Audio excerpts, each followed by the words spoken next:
providing resources and comfort to caregivers. This is Caregiver Crossing. Good morning, everybody, and welcome to Caregiver Crossing, where it is, Tina, what day? Nut Day.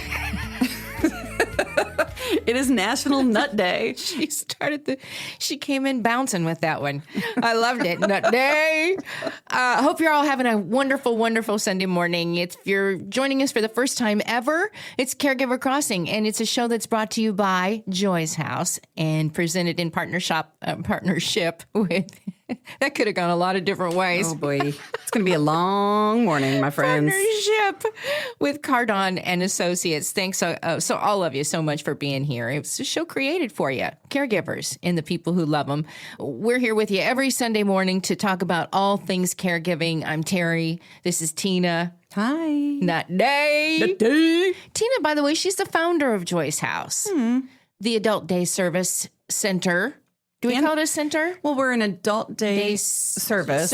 And we have caregiver support services like, Caregiver Crossing. I think you all should know that in case you're hearing her for the first time. She's, 25.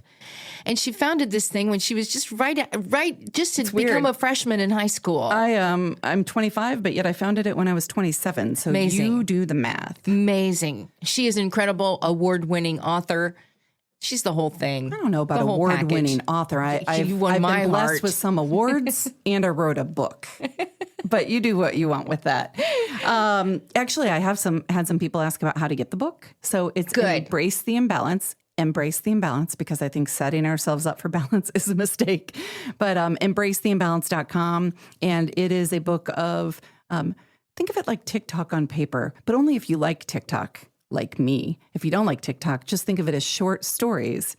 It's lessons learned from people in my life that I've been blessed to be around, and I get to share them with you. So it's awesome. It is awesome. I'm glad. I think we should bring that up from time to time so people will remember you're an author and have written an incredible book. It's your holiday time. I would just tell you, well, it is a great gift for the holidays. It is. I'm just saying. It is. I recently spoke to a group of women, and I said to them, they each got one. The presenter gave each of them a copy of the book. And I said, I hope you like it. And a woman said, don't say that. You're supposed to say, I know you're going to like it. And I said, oh, well, I know you will because it's pretty good. But I also hope you enjoy it. But, you don't put things out there like that unless you're feeling pretty good about it. And the response has been great. So it has been great. And thanks we for all bringing love it up. it. No, I'm glad to bring it up. And Tempest is here too, by the way. Tempest is the silent partner today. She doesn't want to speak out. And it's okay. She's running our board for us today and keeping us on time. So, Candace, we miss you. But Tempest is doing just fine. She's doing great. Is. Well, let's talk about what other national days are today, because I don't think it's a mistake. It is National Mother-in-Law Day. Oh, is it really? And Wombat Day. You do the math. That's weird. Why would they do both of those on the same day? I'm going to tell you right now, I have the best mother-in-law, Sue McIntosh. Love you to pieces. I mean, she's my neighbor and my friend and helps out, and she's full of love and care. I am so sorry it is also National Wombat Day. Yes, I don't understand those words. My mother-in-law, she was awesome herself, Carol Stacy, and she passed away several years ago from Alzheimer's, but learned a lot during that time and have lots of good memories of her. So anyway, happy Mother-in-Law's Day to you all. And happy Nut Day. Happy Nut Day. All right. So moving on, if you want to find past episodes of Caregiver Crossing, you can do that at caregivercrossingradio.org. And I hope you're following us on Facebook. I mean, that's important for all the things. Oh, you know what? I don't think I am. Are you serious? I need to do that. Please do. What's the name of it? It's Caregiver Crossing is the name of this show. It's good to have you here, Terry. Gosh, I'm doing it right now. That is actually, following us on Facebook is a great way to keep track of all the things in between shows. And we put a lot of our links in there too. So if you'd like to connect with us, you can always do it there. You can reach us at Joy's House at 317-254-0828, or you can email me, tina@joyshouse.org. And we just pretty much love hearing from you at all Look times. at the picture of you and me and Candace on the front porch of Joy's house. I know, it's cute, isn't it? It's like that picture of us. And I don't normally like pictures of myself. I've had, by the way, a couple of people, like 2 or 3, recently say, hey, we listened to Caregiver Crossing and you're much taller than we thought. They thought I was like 5'1", and they said I sound dainty. Oh, do you think I'm dainty? I'm not dainty as a human. I can't even know. Do I think you're dainty? No, I'm not dainty. I am well aware of that, but I don't. Do I sound dainty? First of all, no. No, I don't think you. I don't know how dainty. Well, like you mean like a fairy princess? No one used those words. I mean, a fairy princess.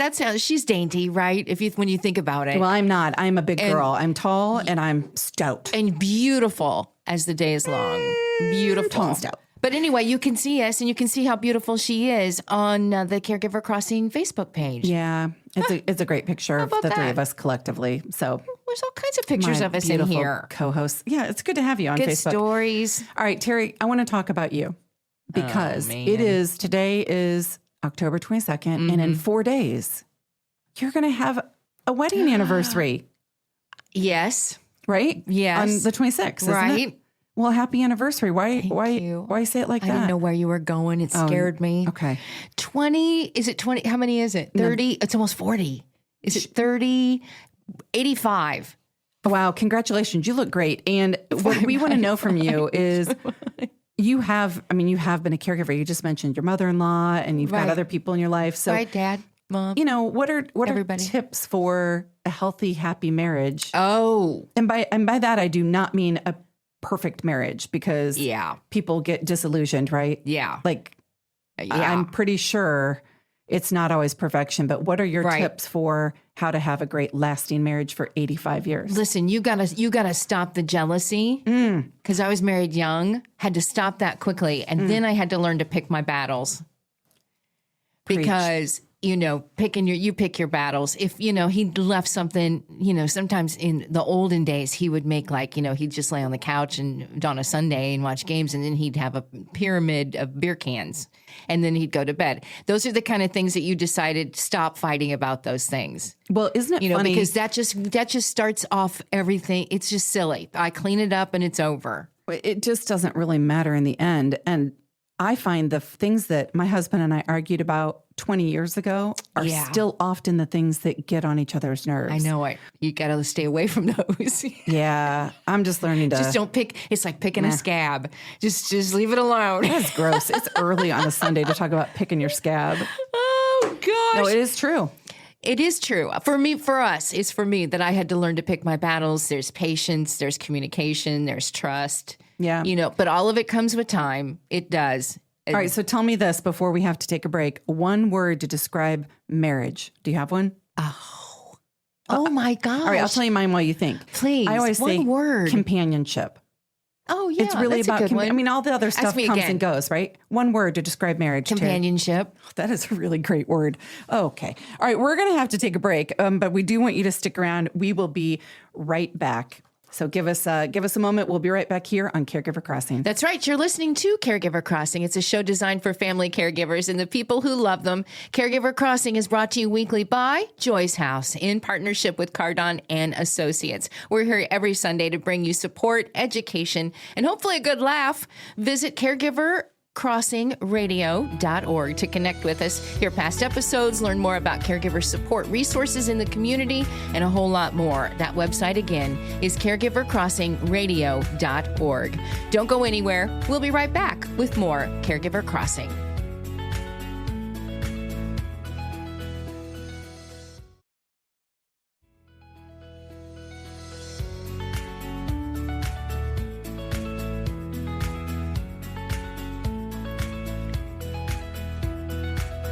Welcome back to Caregiver Crossing. I'm Terry Stacy along with Tina McIntosh. Hello. I don't know what I was waiting for. The music. You were waiting for the music to end. I was waiting for the music to end, and then I paused. I guess my pause was too long. Candace is out today. Tempest in her spot, and we thank you for your help, Tempest. It's time for Letters to Tina. Is what we call this segment, Letters to Tina.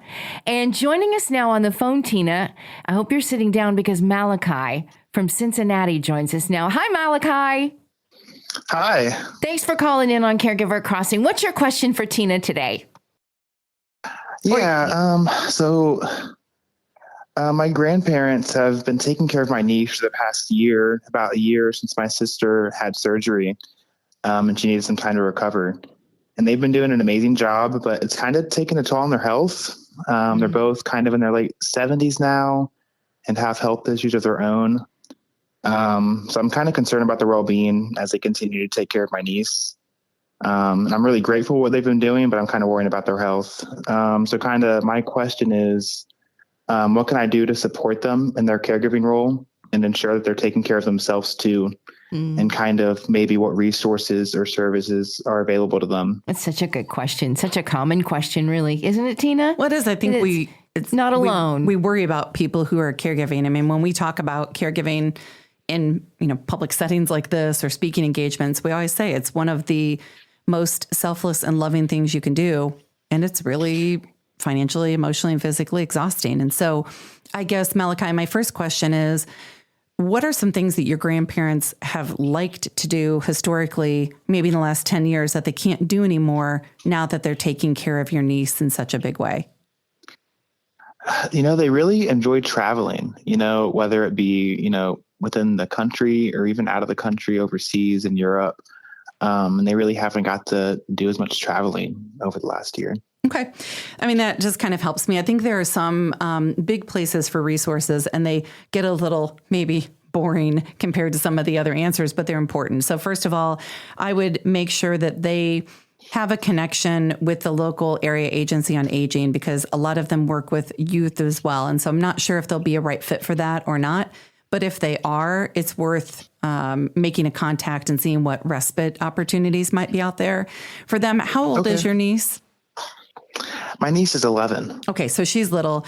So there are wonderful places like the Villages and some others where when you're doing temporary care for a minor, that you can reach out to those places, and they've got some support groups and activities and other resources as well. So that's someplace else that I would recommend. From a heart and human perspective, you sound like a loving person. And so are you able to see them and be with them very often? Definitely. I mean, I really, try to take some time out of my week and go visit them at least once a week. Okay, good. So I think it's important, one, that you're consistent. So if you're doing that already, keep doing that. If you can make it a certain day of the week, it gives people, particularly when we're caregiving and stressed with all that, something to look forward to. So if they know you're going to come over every Tuesday night or every Sunday, for lunch, when they have that to look forward to, that makes a big difference. And that routine as well, right? It's huge. Yeah, I know my dad wants me to call him every night at 7:00, that routine. And again, you continue on what you're saying, but I just know, right? I mean, you don't be late. It really becomes such a thing that they look forward to the whole day. It's true. And I'm going to say the thing that I've found myself saying so much lately is, when we lose purpose in our lives, we lose the will to live in the same way. And so you, by showing up on a regular basis, are bringing purpose to their life and giving them something to put on their calendar and look forward to. The other thing that I would say, so you mentioned that they used to love to travel and they haven't been able to do that. I'm going to imagine age, 70 is young, and yet things get different for us, right? And so that has something to do with it. And now that they're caring for your niece and they're concerned about, their own daughter with surgery and things of that nature. What I would say to you is that it is really important that when you spend time with them, maybe you pull out some old pictures or a postcard that they wrote you when they were in Italy, and you sit down with them and your niece and you let them reminisce and share about those times that they traveled. That will be so healthy for them and fill their bucket in a new way. And your niece will learn something. You'll probably learn something too. So I don't know, does that sound like something you'd like to do? Yeah, that's not something I thought of, but that sounds incredible. Good. And then other little things, do they text? They do sometimes. They don't do it a whole bunch, but they can. Yeah. Okay. So there are a couple things that come to mind with that. These are going to sound so silly. I have a few people really close to me in my life that when I'm thinking of them, I send them a heart. And it almost seems like for different ones, it's a different color heart. It might be purple for my best friend or red for someone who's going through a health issue. I just have a few people I do that with. Just send them a heart. Throughout the days. I love that. It just is kind of I'm thinking of you. Yeah, I love it. And then, help out in all the ways that I am going to imagine you've already either done or thought of, but it is taking them meals and treats, and it is helping them around the house. And when you say, hey, I'm going to come over on Tuesday, Grandma, is there anything y'all haven't been able to get to? And can I bring a hammer and some nails and maybe hang those pictures that I saw propped up against the wall? Just the little things, but more than anything, you got to keep showing up. So I don't know. Is that what you're looking for, Malachi? I think so. That actually gives me a lot. That's really helpful. Oh, I do have one more. What? Oh, How many times throughout the day do you ask somebody, yeah, how are you? I'm good.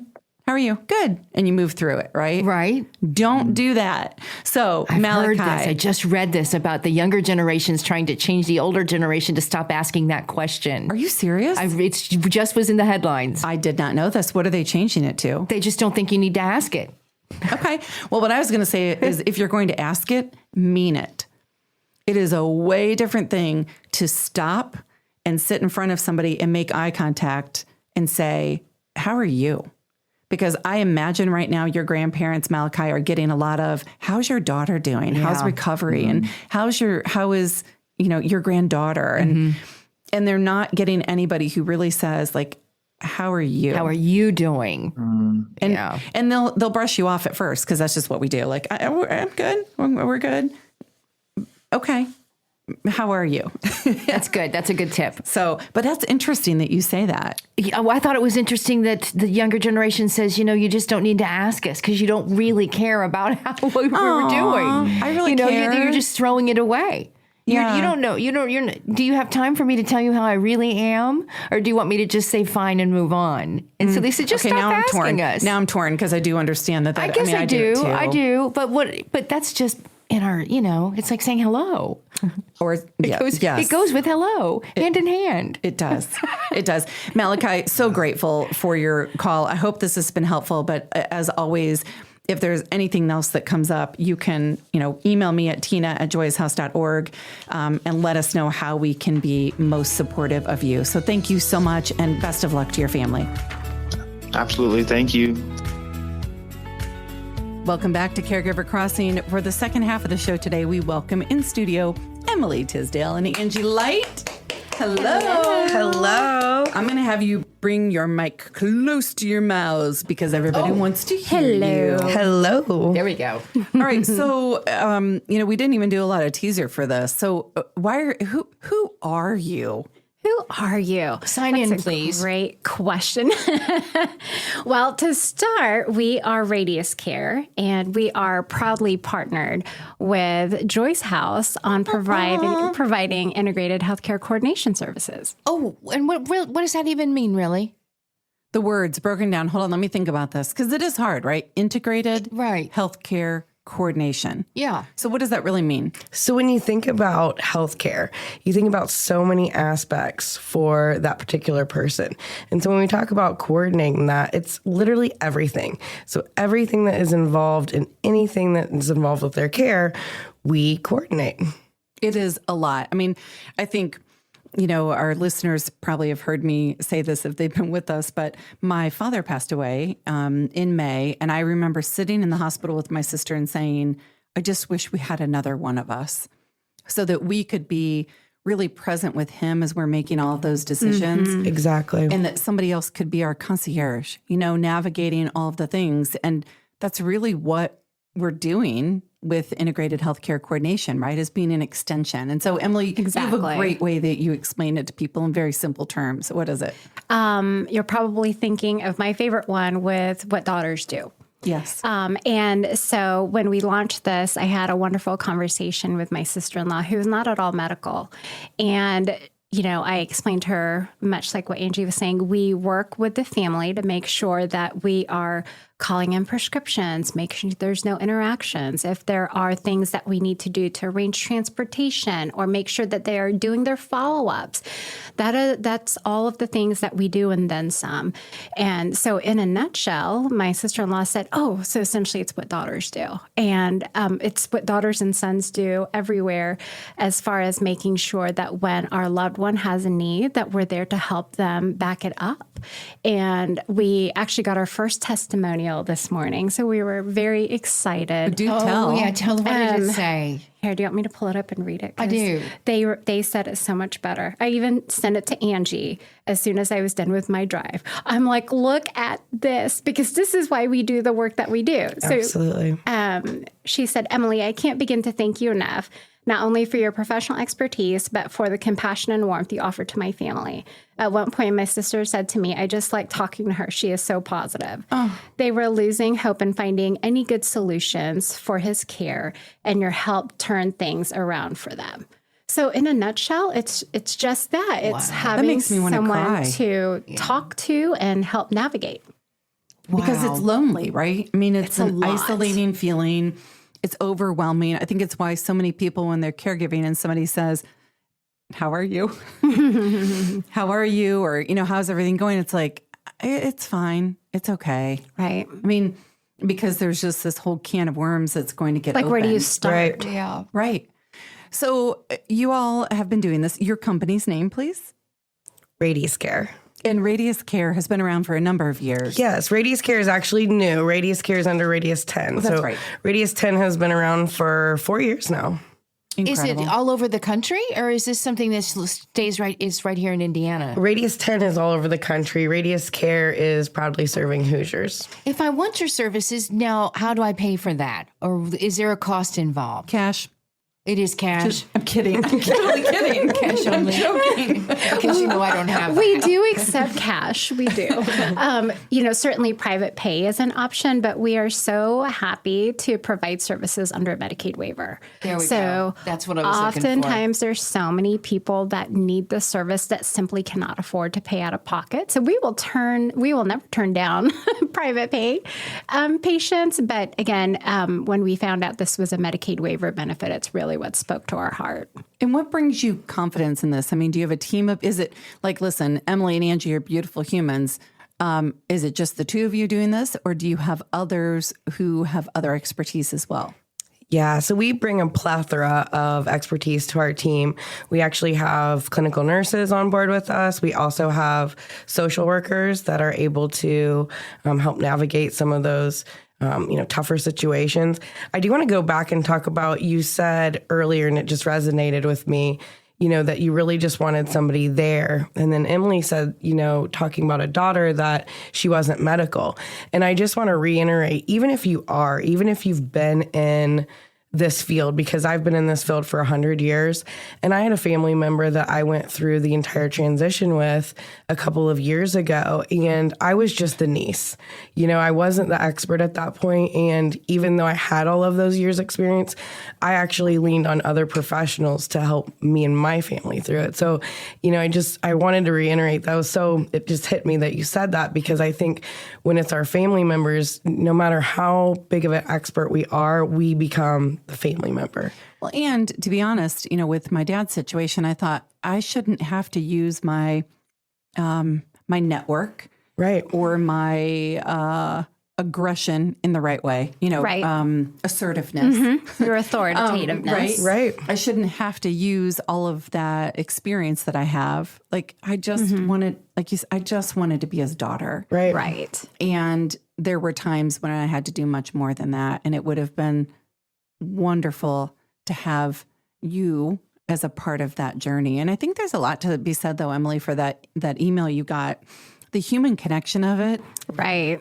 A lot of us crave that when we're caregiving, because we don't get it in institutional settings, whatever that means, hospital systems, healthcare, we just don't get it. And so to have somebody who isn't just going to hand us off to the next person, but who's invested with us, that's a big, big deal. What I found interesting about that interaction with that particular patient was she was just so thankful to have talking points with folks. And it was a matter of saying, well, this is what it looks like. On a Friday afternoon, they're looking at discharges. You're definitely waiting on the doctor. A lot of people are. And I felt like there was a lot of, not necessarily like talking off the ledge because they were angry, but they were just anxious and scared. And, a lot of it, and I think what she was saying, I just like talking to her, she was positive. I just said, you know what? I said, let's give him the benefit of the doubt. Let's start here. Right. And then so if something didn't go our way, and sometimes in this situation they didn't, I said, okay, we're reasonable people. So we've given them a chance to meet our expectations. They did not meet them. And so now this is what we do next. Right. And it was just those little simple steps. I don't feel like I did anything special other than just going through the motions of let's go through this, let's talk through it together. But I know with the situation she was handling, there was no capacity for her to think in that way. Well, you were there at a time when she couldn't be there for herself, really. I mean, so Right. You're filling in the gaps.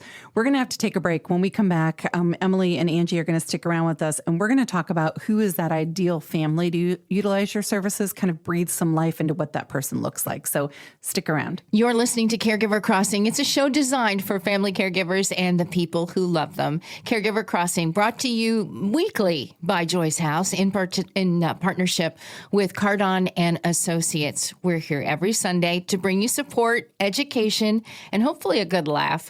Visit caregivercrossingradio.org to connect with us and hear past episodes and learn more about caregiver support resources in the community and a whole lot more. That website again is caregivercrossingradio.org. Don't go anywhere. We'll be back with more of Caregiver Crossing.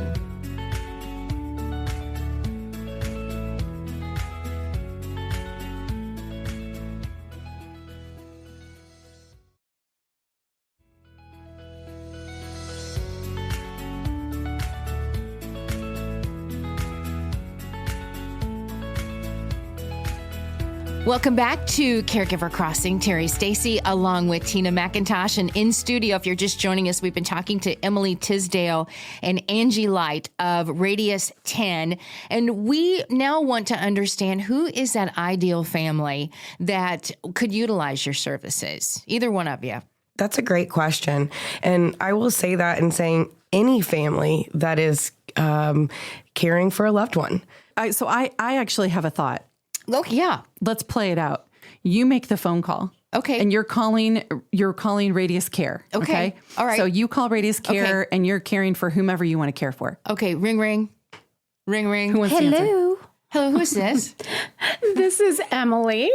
Who am I speaking with? My name is Terry. Hi, and, Terry. Listen, I'm caring for my father. He's 88 years old, and he is still living at home. My mother is still with him by his side. My sister is there too, and her husband. And we're curious to know, when should we step in to needing your services, and what kind of services can you help us with?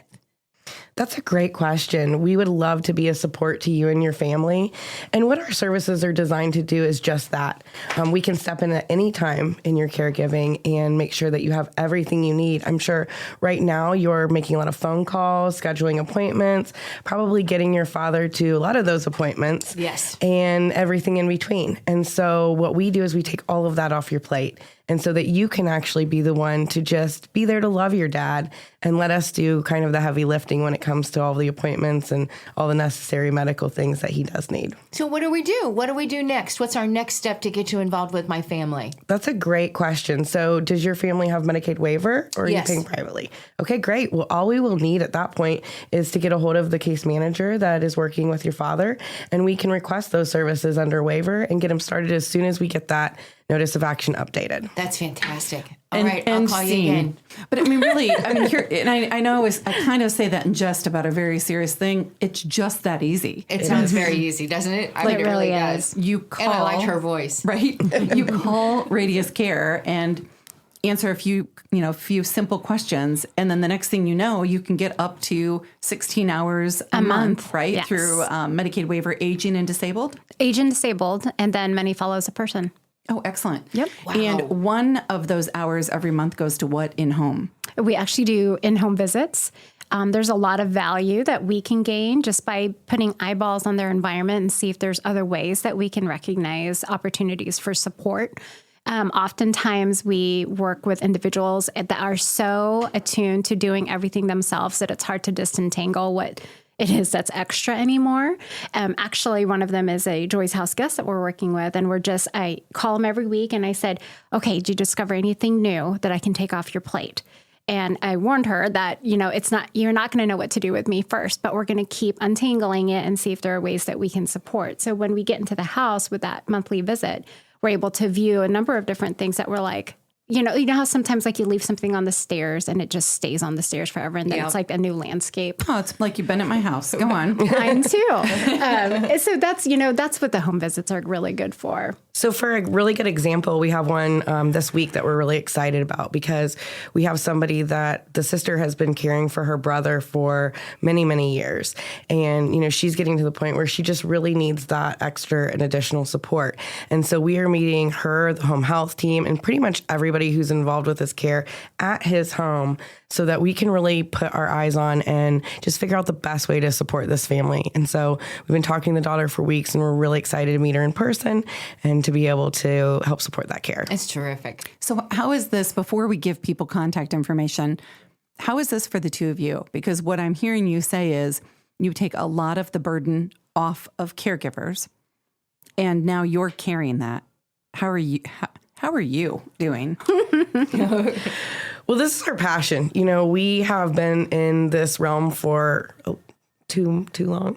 No, just joking. Not too long. It's been a long time. We've been through the gamut of all the different operations in post-acute care. And so we just truly have a passion to help these folks navigate, because even as, like I said, as experts, you still don't really know. And so to have just a team of people that are able to surround you with love and expertise and education, that's what we're here for. And, we do take it personally, but we do also have a huge team behind us, a well-built team behind us. And so we'll take those breaks when necessary. Mm-hmm. Don't worry, Tina. Excellent. Well, I am selfishly asking for the two of you to remain healthy. That's right. Because we have a lot of work to do, right? And so we work. At Joy's House are just so honored when Emily and Angie came to us and said, hey, what if we partnered to do this? And so any way we can get the word out, we want to continue to do that to help more families. So if people are interested in learning more, how do they get a hold of you? They can just simply give us a call. Our phone number is 317-680-0700. So 680-0700. And then our email is Radius Care. So RADIUSCARE at radius-10.com. Are you all over the state?